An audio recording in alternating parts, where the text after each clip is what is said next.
যে 100 ভাগের মধ্যে শতকরা 5 ভাগও যায় নাই, সেটা আমি একদম আপনাকে 100% নিশ্চয়তা দিতে পারি।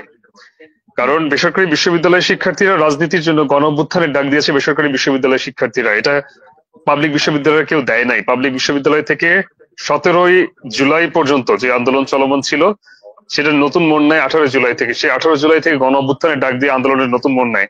সেই আন্দোলন পাবলিক বিশ্ববিদ্যালয়ের কেউ ডাক দেয় নাই, সেই আন্দোলনের ডাক দিয়েছে বেসরকারি বিশ্ববিদ্যালয়, সেই আন্দোলনের ডাক দিয়েছে মাদ্রাসা শিক্ষার্থীরা।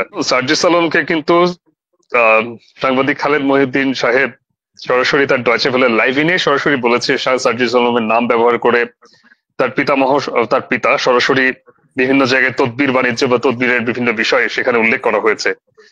সচিবালয়ে গেলেই যে কেউ লবিং করতে যাবে বিষয়টা এমন না, তারা না জেনেই নিজেরা যেখানে এইসব কাজে জড়িত সেখানে না জেনে আরেকজনের নামে চাপানোর যে চেষ্টা বা যে ধরনের একটি অপরাজনীতি তারা শুরু করেছে, এটির জন্য বেসিক্যালি এনসিপিতে আসলে সত্যিকার অর্থে কোনো সুষ্ঠু ধারার রাজনীতি আসলে কোনো চর্চা হবে না। দেখুন, আমরা আসলে রাজনীতি করার জন্য বা কোনো রাজনৈতিক দল গঠন করে কোনো বিষয়কে সামনে নিয়ে আসবো, বিষয়টা এভাবে কখনোই ছিল না, বা এটার জন্য আসলে 24শে জুলাই বিপ্লব হয় নাই। কখনো আমরা গণ অভ্যুত্থান বলছি, কখনো বিপ্লব বলছি। এটার কারণটা একটু পরে আমি বলবো, বাট তার আগে আমি এতটুকু বলে নিতে যাচ্ছি যে এই যে নোংরামিটা এখন হচ্ছে এবং এনসিপি বলি বা নতুন এরকম প্রায় 28টার মতো নতুন সংগঠন এসছে, তাদের কারো খুব একটা নাম সামনে চলে আসছে না, কিন্তু এনসিপির নামটা বারবার আসছে, কারণ জুলাই গণ অভ্যুত্থানে যারা বা জুলাই বিপ্লবে যারা নেতৃত্ব দিয়েছে তাদের সংগঠন হচ্ছে এনসিপি। নেতৃত্ব বলতে নেতৃত্বের কেন্দ্রস্থানীয় জায়গাতে যারা ছিল বা নেতৃত্বের একেবারে সম্মুখ ভাগে যারা ছিল তাদেরকে নিয়ে যে সংগঠনটি গঠন হয়েছে, রাজনৈতিক সংগঠন, সেটি হচ্ছে এনসিপি।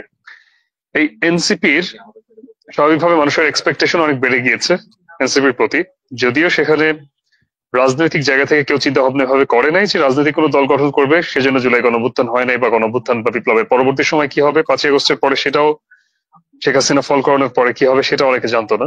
তো সেই দৃষ্টিকোণ থেকে এনসিপির প্রতি একটি অদৃশ্যমান বা একটি সাময়িকভাবে বা একটি অনাকাঙ্ক্ষিত ভাবেই তাদের প্রতি একটি আস্থা জন্ম নেয়। তো বর্তমানে তাদের বিভিন্ন কৃতকর্ম থেকে শুরু করে নানাভাবে যে বিষয়গুলো সামনে চলে আসছে, এর কারণে শুধু এনসিপি যে একটা রাজনৈতিক প্ল্যাটফর্ম হিসেবে এর মধ্যে অনাস্থা বা এদের প্রতি মানুষের বিতৃষ্ণা তৈরি হচ্ছে শুধু সেটি না, সেই সাথে 24শে জুলাই বিপ্লবের অগ্রবর্তী এবং কাণ্ডারী হিসেবে যারা ছিল তাদের প্রতিও মানুষের বিরূপ ধারণা আসছে, এবং একই সাথে মোটা তাকে বলতে গেলে 24শে জুলাই গণঅভ্যুত্থানের প্রতি, জুলাই বিপ্লবের প্রতি মানুষের বাজে ধারণা ক্রিয়েট হচ্ছে।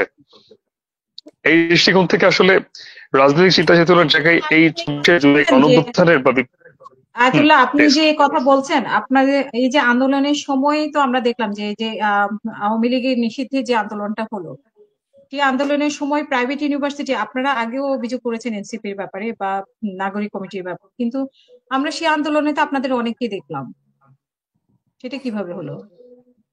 বেসরকারি বিশ্ববিদ্যালয়ের জায়গা থেকে দেখেন অনেককে দেখা একটা বিষয়, আর গণজাগরণের রূপ নিয়ে নেমে আসে আরেকটা বিষয়। দুটো বিষয় সম্পূর্ণভাবে এক না, কিন্তু না, এখানে তাহলে কি আপনার আপনারা এনসিপির হয়ে সেই আন্দোলনে ছিলেন, নাকি আপনারা আওয়ামী লীগকে নিষিদ্ধের প্রশ্নে সেই আন্দোলনে ছিলেন? না, আওয়ামী লীগের নিষিদ্ধের প্রশ্নে হয়তোবা সেই আন্দোলনে ছিল, কিন্তু এনসিপির হয়ে সেই আন্দোলনে বেসরকারি বিশ্ববিদ্যালয়ের যে, আমি যদি বলি যে 100 ভাগের মধ্যে শতকরা 5 ভাগও যায় নাই, সেটা আমি একদম আপনাকে 100% নিশ্চয়তা দিতে পারি। কারণ বেসরকারি বিশ্ববিদ্যালয়ের শিক্ষার্থীরা রাজনীতির জন্য গণ অভ্যুত্থানের ডাক দিয়েছে বেসরকারি বিশ্ববিদ্যালয়ের শিক্ষার্থীরা, এটা পাবলিক বিশ্ববিদ্যালয়ের কেউ দেয় নাই। পাবলিক বিশ্ববিদ্যালয় থেকে 17ই জুলাই পর্যন্ত যে আন্দোলন চলমান ছিল সেটা নতুন মোড় নেয় 18 জুলাই থেকে। সেই 18 জুলাই থেকে গণ অভ্যুত্থানের ডাক দিয়ে আন্দোলনের নতুন মোড় নেয়।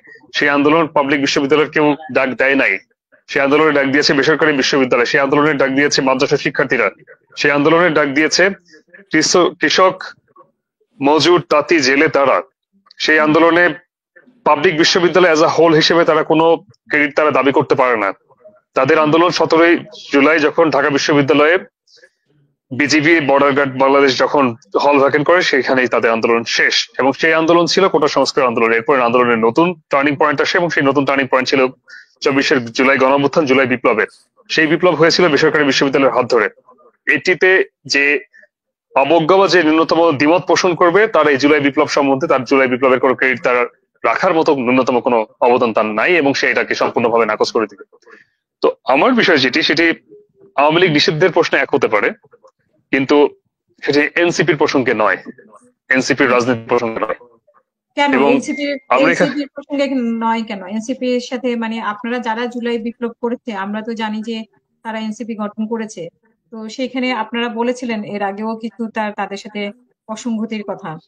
সেখানে আপনার সাথে সাজ্জিদ আলমের একটা অডিও আমরা শুনেছি, সেখানে আপনি সচিবালয়ে গিয়ে লবিং করতেন এবং সেটা সাজ্জিদ আলম ঠেকানোর চেষ্টা করতে, এরকম একটা বিষয় এসেছে, সেই বিষয়ে আপনি কি বলবেন? চমৎকার প্রশ্ন। দেখুন, সাজ্জিদ আলমকে কিন্তু সাংবাদিক খালেদ মহিউদ্দিন সাহেব সরাসরি তার ডয়চে ভেলে লাইভ ইনে সরাসরি বলেছে সাজ্জিদ আলমের নাম ব্যবহার করে তার পিতা সরাসরি বিভিন্ন জায়গায় তদবির বাণিজ্য বা তদবিরের বিভিন্ন বিষয়ে সেখানে উল্লেখ করা হয়েছে। সচিবালয়ে গেলেই যে কেউ লবিং করতে যাবে বিষয়টা এমন না। প্রথমত একটা ভিডিও ক্লিপের কথা বললেন, একটা ভয়েস ক্লিপের কথা বললেন, যেটির স্পষ্টভাবে যেখানে উল্লেখ করা হচ্ছে যে সেখানে আমাদেরই এক আন্দোলনের এক সহযোদ্ধা বা বেসরকারি বিশ্ববিদ্যালয়ের বর্তমানে সদস্য সচিব, তার মামি অন্তঃসত্ত্বা, তার মামা হচ্ছে একটি জায়গায় আছে, তো সেখানে তার মামা হচ্ছে বদলি হয়ে সেই জায়গায় আসতে যাচ্ছে। তার 3 বছরের বেশি মেয়াদ যেটা দরকার হয় সেটি সম্পূর্ণভাবে সেই জায়গা পূরণ করা হয়েছে, কিন্তু তারপরে তাকে হচ্ছে কোনোভাবে সেখানে নেওয়া হচ্ছে না। তখন সে একটি দরখাস্ত লিখে আবেদন করে এবং সেই দরখাস্তে এই ডিজি, যে খাদ্য ভবনের যিনি ডিজি ছিলেন, সে উপজেলা খাদ্য গুদামে একটি সামান্য চাকরিজীবী, এমন কোনো আহামরি জায়গায় নয়। তো সেখানে সে লিখিত দরখাস্ত দেওয়া হয় এবং সেখানে সে সিগনেচার করেন এবং সেখানে সে সিলও দেয় যে এটি খুব শীঘ্রই হয়ে যাবে, যেহেতু তার বামী অন্তঃসত্ত্বা।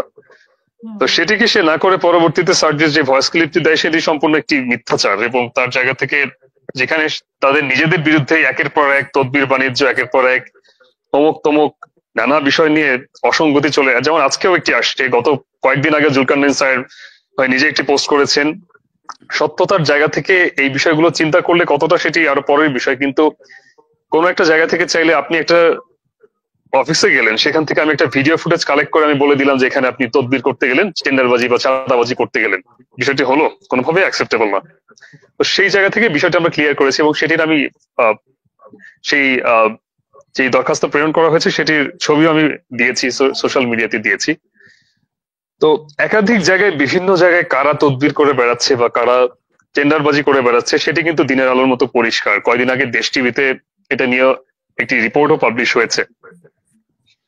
তো বেসিক থিং হচ্ছে যে এখানে শেষ করবেন বেসরকারি জি আমি আমারটা শেষ করছি। বেসরকারি বিশ্ববিদ্যালয়ের জায়গা থেকে তাদের সাথে দ্বিমত পোষণের জায়গা শুরু থেকেই ছিল। তো সেক্ষেত্রে কোনো একটা স্থানে গেলে সেখানে একটি আমার প্রশ্ন হচ্ছে সিসিটিভি ফুটেজ কালেক্ট করে কে কোথায় যাচ্ছে সেটার ভ্যালিডেশন সার্ভিস দেয়ার কে? আর সেটার সিসিটিভি ফুটেজের সেটা যদি কোনো কিছু বিচার করতে হয় সেটা আমাকে মন্ত্রণালয় থেকে সামন করবে। সেখানে সেই খাদ্য ভবনের যিনি ডিজি ছিলেন সেখানে তার অ্যাডমিন সাহেব যিনি ছিলেন তার স্পষ্ট স্বীকারোক্তি পর্যন্ত আছে যে উনি বলেছেন যে না, এখানে তো টেন্ডার রিলেটেড কোনো আলোচনা হয় না। টেন্ডার ডিজি দেওয়ার কে? টেন্ডার তো দিবে হচ্ছে একজন প্রজেক্ট ডিরেক্টর বা পিডি, সেটা টেন্ডার ডিজি কই থেকে দিবে? আর কিসের টেন্ডার, কত কোটি টাকার টেন্ডার, এটার আদৌ ঠিকাদার কে বা এটার কাগজ কোথায়, কি কোনো কিছু না জেনে একজন মানুষের নামে ভিত্তিহীন প্ররোচনা দেয়, এটা হচ্ছে বৈষম্য বিরোধী ছাত্র আন্দোলনের পরবর্তী সময় এনসিপির একটি অনেক বড় একটি আকার ধারণ করেছে, একটা মহামারীর মতো রোগ। তারা না জেনেই নিজেরা যেখানে এইসব কাজে জড়িত সেখানে না জেনে আরেকজনের নামে চাপানোর যেই চেষ্টা বা যে ধরনের একটি অপরাজনীতি তারা শুরু করেছে, এটির জন্য বেসিক্যালি এনসিপিতে আসলে সত্যিকার অর্থে কোনো সুষ্ঠু ধারার রাজনীতি আসলে কোনো চর্চা হবে না। জি ধন্যবাদ, এটি বলার ছিল।